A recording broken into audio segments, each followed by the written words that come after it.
Hello! Chapter 6 of Charlotte's Web. This chapter begins on page 42 and is called Summer Days. The early summer days on a farm are the happiest and fairest days of the year. That means like the best weather. Lilacs bloom and make the air sweet and then fade. Apple blossoms come with the lilacs, and the bees visit around among the apple trees. The days grow warm and soft. School ends, and children have time to play and fish for trouts in the brook. Avery often brought a trout home in his pocket, warm and stiff and ready to be fried for supper. Now that school was over, Fern visited the barn almost every day to sit quietly on her stool. The animals treated her as an equal. The sheep lay calmly at her feet. Around the 1st of July, the workhorses were hitched to the mowing machine, and Mr. Zuckerman climbed into the seat and drove into the field. All morning, you could hear the rattle of the machine as it went round and round, while the tall grass fell down behind the cutter bar in long green swaths.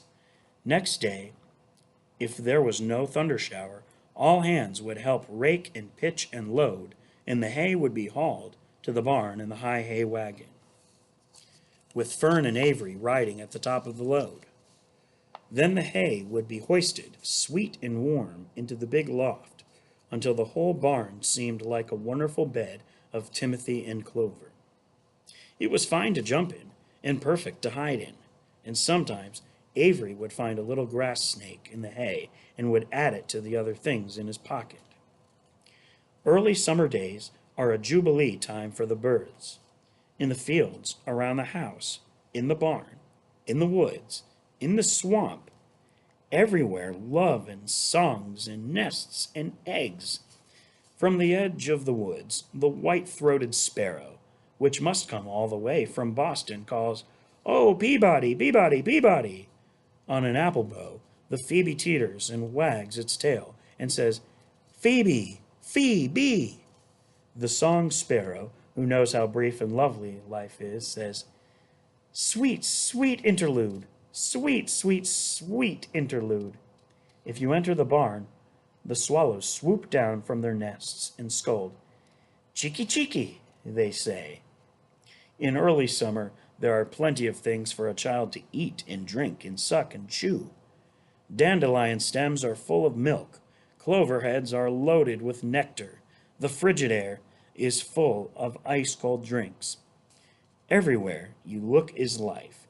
Even the little ball of spit on the weed stalk, if you poke it apart, has a green worm inside it. And on the underside of the leaf of the potato vine are the bright orange eggs of the potato bug. It was on a day in early summer that the goose eggs hatched. This was an important event in the barn cellar. Fern was there, sitting on her stool, when it happened. Except for the goose herself, Charlotte was the first to know that the goslings had arrived. The goose knew a day in advance that they were coming. She could hear their weak voices calling from inside the egg. She knew that they were in a desperately cramped position inside the shell and were most anxious to break through and get out. So she sat quite still and talked less than usual. When the first gosling poked its gray-green head through the goose's feathers and looked around, Charlotte spied it and made the announcements. "I am sure," she said, "that every one of us here will be gratified to learn that after 4 weeks of unremitting effort and patience on the part of our friend the goose, she now has something to show for it. The goslings have arrived. May I offer my sincere congratulations? Yay!"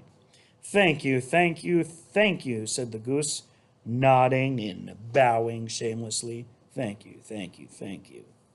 "Thank you," said the gander. "Congratulations," shouted Wilbur. "How many goslings are there? I can only see one." "There are 7," said the goose. "Fine," said Charlotte. "7 is a lucky number." Luck had nothing to do with this, said the goose. It was good management and hard work. At this point, Templeton showed his nose from his hiding place under Wilbur's trough. He glanced at Fern, then crept cautiously, very carefully, towards the goose, keeping close to the wall. Everyone watched him, for he was not well liked, not trusted. Look, he began in a sharp voice. You say you have 7 goslings. There were 8 eggs. What happened to the other egg? Why didn't it hatch? It's a dud, I guess, said the goose.